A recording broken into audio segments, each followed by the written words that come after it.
update game Kikoran kamu, ikuti juga Kikoran Competition. Daftar sekarang juga. Mandi bilang, ya Allah, aku pasrahkan lah berkahnya Rasulullah, berkahnya guruku gitu kan. Semoga lancar nih semuanya. Tenang dong. Pas nyampe ke posisi imam, Qurannya nggak ada. Waduh, gimana nih?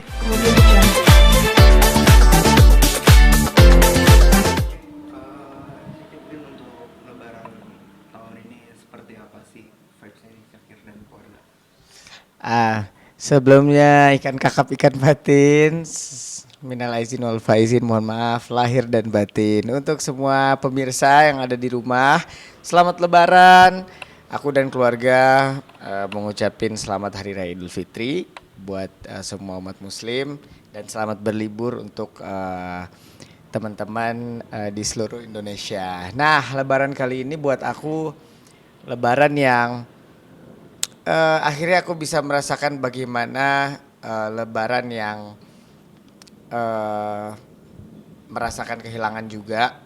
Jadi aku kehilangan seseorang yang merawat aku dari kecil di Jakarta, mendidik aku, mengarahkan aku sampai aku dikenal oleh orang-orang di Indonesia, oleh semua umat, oleh semua masyarakat Indonesia. Beliau tidak lain adalah Al-Habib Hasan bin Ja'far Assegaf yang baru wafat di Ramadan ini. Jadi lebaran kali ini tuh berasa beda banget gitu. Tapi alhamdulillah keluarga sekarang udah di Jakarta, keluarga dari Aceh. Jadi mengobatinya dengan kumpul bersama keluarga. Tapi bagi aku lebaran kali ini dari kecil tuh aku mikir, aku kira lebaran tuh memang semua orang tuh gembira. Ternyata ada juga orang-orang yang mungkin kehilangan orang yang dia sayang. Apalagi kemarin dari dunia hiburan kita juga berduka Bang Babe Cabita meninggal. Ternyata itu sangat-sangat menyakitkan saat hari dimana semua orang berkumpul, kita tidak bisa berkumpul kembali dengan fisik atau dengan jasad orang-orang yang kita cintai. Tapi di sisi lain aku gembira karena akhirnya aku juga meneruskan mengabdi kepada Majelis Nur Mustafa, kepada agama, kepada umat lewat anak-anak beliau yang beliau tinggalkan. Ada Habib Atos bin Hasan bin Ja'far Assegaf, ada juga Habib Ali bin Hasan bin Ja'far Assegaf yang mungkin secara umur mereka seperti adik-adik aku, tapi secara ilmu dan secara secara ilmu dan juga secara dakwah mereka adalah guru-guru aku sekarang gitu. Jadi satu sisi rasa kehilangan itu ditutupi dengan anak-anak beliau. Jadi gembira dan akhirnya juga bisa kumpul bareng keluarga di Jakarta yang sebelumnya merantau dari Aceh tuh dari umur 7 tahun, 8 tahun, udah puluhan tahun di Jakarta. Akhirnya bisa lebaran bareng sama keluarga. Itu senang banget sih, dan bisa ngerasain masakan-masakan Aceh sama ibu gitu, dimasakin akhirnya masakan-masakan Aceh.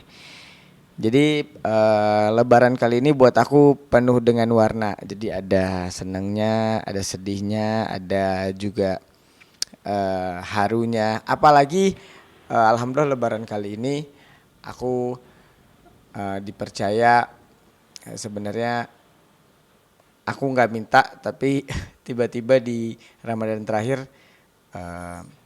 anak-anak guru aku dan guru aku juga, saudara-saudara almarhum guru aku Habib Abdullah, Habib Gasim, saudara-saudaranya juga Habib Atos, Habib Ali, minta untuk seperti sebagaimana dulu Habib ngedorong aku buat jadi imam sholat id, jadi diminta lagi imam sholat id. Jadi bersyukur banget lah gitu bisa dapat kesempatan ini, padahal kan Syakir nggak soleh-soleh banget gitu, nggak jago-jago banget juga sebagai imam. Tapi ya balik lagi itu, kalau mungkin kalau dulu nggak dipaksa untuk bisa sama Habib sama guru, mungkin gak akan bisa sampai sekarang. Nah kebanyakan kan mungkin kita zaman sekarang kayak gitu. Takut sendiri sama syariat agama, takut salah. Padahal memang semuanya kan belajar menyempurnakan. Kayak Syakir tahun-tahun kemarin masih banyak salah juga.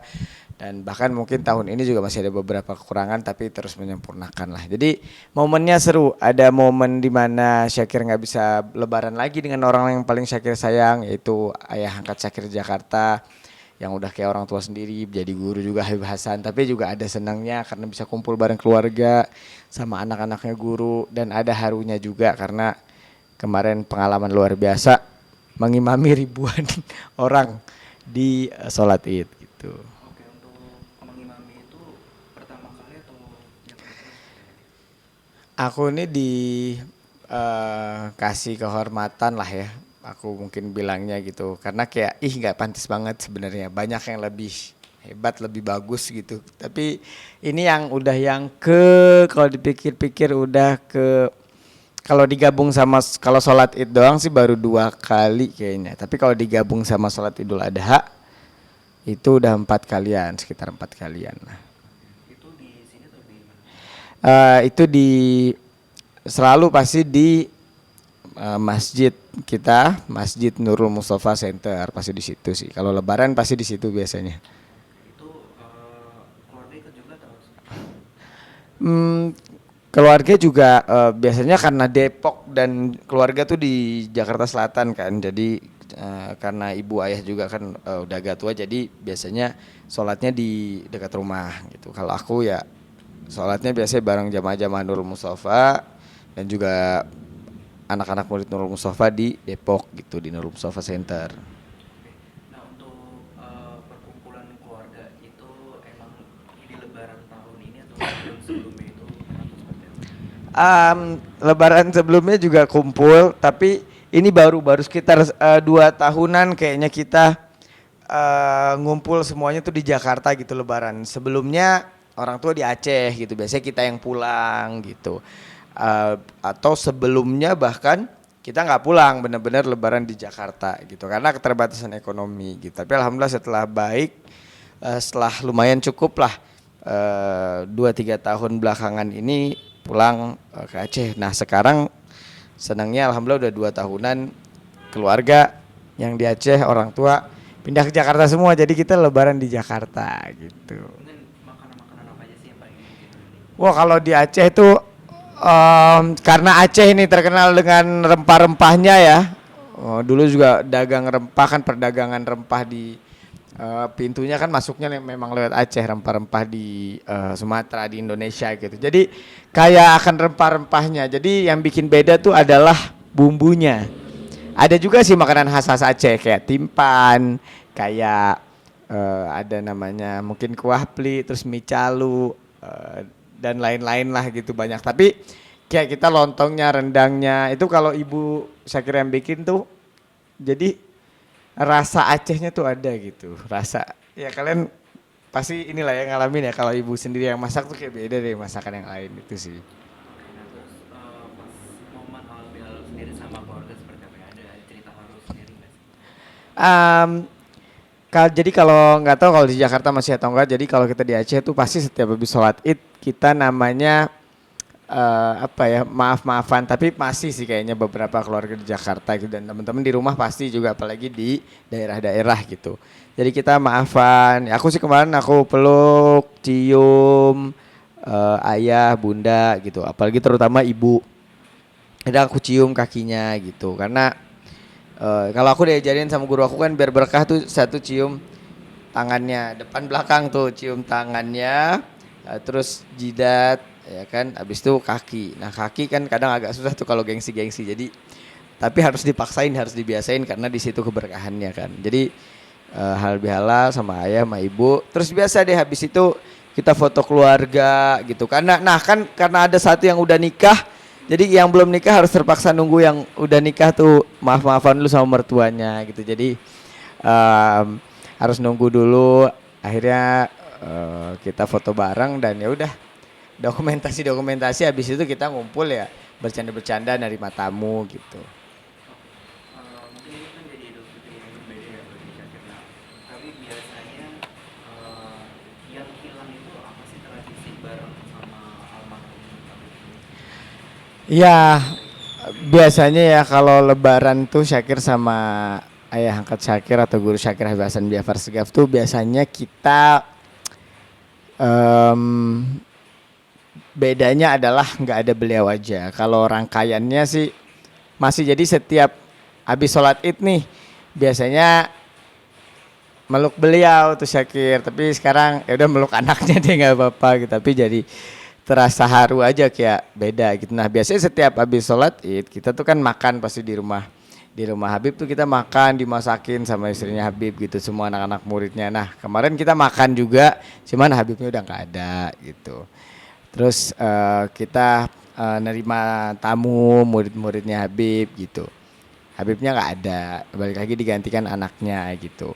Nah dan biasanya Syakir tuh diajak keliling setelah Lebaran tuh ke Jawa gitu sambil silaturahmi ke ulama-ulama di seluruh Indonesia tuh dari Jakarta sampai ke Jawa sambil kita silaturahim ke pahlawan-pahlawan Islam atau silaturahmi ke ulama-ulama Islam baik yang masih hidup maupun yang udah meninggal gitu ziarah sampai ke Habib Soleh Tanggul gitu-gitu dah. Sekarang juga tetap sih insya Allah jalan cuman beliaunya udah nggak ada jadi rasanya beda banget yang dulu beliau ngayom kita yang dulu beliau jagain kita sekarang Syakir sebagai abang gitu ya harus jagain anak-anak beliau seperti adik sendiri, mensupport, mendukung, apa namanya kita jadi kita yang jaga beliau juga gitu. Jadi dan itu salah satu cita-cita Syakir dulu sebenarnya pengen punya adik. Akhirnya sekarang punya adik 7 karena anak Habib 7. Ya, jadi itu sih yang beda dari Lebaran kali ini gitu.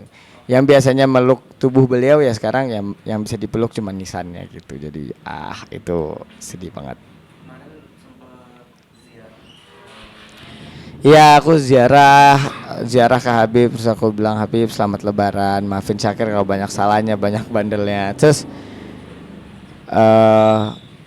ya udah aku peluk aja nisannya gitu padahal biasanya aku selalu meluk Habib lah gitu ya kan tapi kali ini ya cuman bisa meluk nisannya ya itu yang bikin apalagi suara takbir tuh apa ya suara takbiran tuh kayak ada punya rasa haru tersendiri gitu buat orang-orang yang kehilangan jadi ya udah kemarin ya sempat nangis tapi habis itu ya kembali lagi kita balik lagi karena udah sebagai abang jadi harus kuat biar adik-adik juga semuanya kuat gitu. Mungkin support orang tua Syakir sendiri nih. Karena kan Syakir kehilangan guru. Nah alhamdulillah juga kemarin sekeluarga datang bahkan ikut menguburkan Habib ayah, Bang Zikri semuanya ikut menguburkan Habib dan keluarga semua tahu betapa berjasanya Habib dengan Syakir. Cuma mungkin kadang Syakir yang kadang suka bandel, suka sibuk atau apa kan akhirnya kemudian jadi nggak pulang atau apa gitu kadang-kadang seminggu 2 minggu gitu ya kan. Tapi sebenarnya keluarga sangat-sangat tahu betapa besarnya jasa beliau pada saat itu orang tua tidak bisa hadir di Jakarta, beliau hadirlah untuk menemani Syakir bertumbuh gitu. Dan salah satu doa ibu juga kan supaya Syakir tumbuh bersama orang-orang yang baik. Kemudian alhamdulillah Syakir bisa kenal beliau gitu dan diasuh, dididik sama beliau. Jadi keluarga support banget sampai kemarin bahkan ikut menguburkan Habib gitu. Ayah sama Abang Zikri sama Bang Fauzan juga abang-abang semuanya. Tapi ngomongin masalah kemarin juga nih jadi imam sendiri itu ada nervous sendiri nggak sih? Iya, wah sebenarnya kan biasa depan kamera acting gitu atau enggak biasa nyutradarain. Tapi kalau imam atau di depan orang banyak tuh ngebawa apa ya? Ngebawa agama tuh kayak ada deg-degannya sendiri. Tapi balik lagi sampai ada cerita lucu tuh. Ada cerita lucu pas Syakir jadi imam gitu. Syakir biasanya kalau jadi orang nervous grogi itu biasanya karena ingin terlihat sempurna kan. Jadi akhirnya trik Syakir nggak pernah nervous adalah setiap apapun, mau itu bertemu orang besar, bertemu apapun, Syakir selalu niatin ya udah karena Allah biar Allah aja yang ngarahin atau akhirnya ngalir aja gitu kan. Akhirnya Syakir nggak punya ketakutan mau itu ketemu siapapun orang yang tinggi yang gimana gitu. Syakir tetap mau itu orang sebanyak apapun, menghilangkan nervousnya kayak gitu. Akhirnya saya kira bilang, ya Allah gitu kan. Sunnahnya kan memang baca sabbihis kan. Ayat pertama tuh baca al-a'la dan takbirnya tuh 7 kali, rakaat pertama sama rakaat kedua takbirnya 5 kali. Udah tuh, Syakir belum sempat ngafalin karena dadakan kan ditunjukkan. Belum sempat ngafalin surat al-a'la. Sebenarnya udah sempat hafal dulu ya kan. Maksudnya memang hafal, cuman takut kan kalau grogi depan orang banyak kan takut belibet atau apa kan. Akhirnya Syakir jaga-jagalah, Syakir bilang sama teman-teman di masjid, di DKM masjid gitu. Siapin dong Al-Qur'annya gitu ya kan. Siapin aja Al-Qur'an di depan yang gede gitu, ada ada surat al-a'lanya gitu. Biar tenang gitu ya kan. Oh siap, udah disiapin nih, udah disiapin. Akhirnya ya udah tuh, mandilah jam 7 gitu kan, jam 6 karena sholatnya setengah 7. Mandi bilang, ya Allah, aku pasrahkan lah berkahnya Rasulullah, berkahnya guruku gitu kan. Semoga lancar nih semuanya. Tenang dong. Pas nyampe ke posisi imam, Qur'annya nggak ada. Waduh, gimana nih?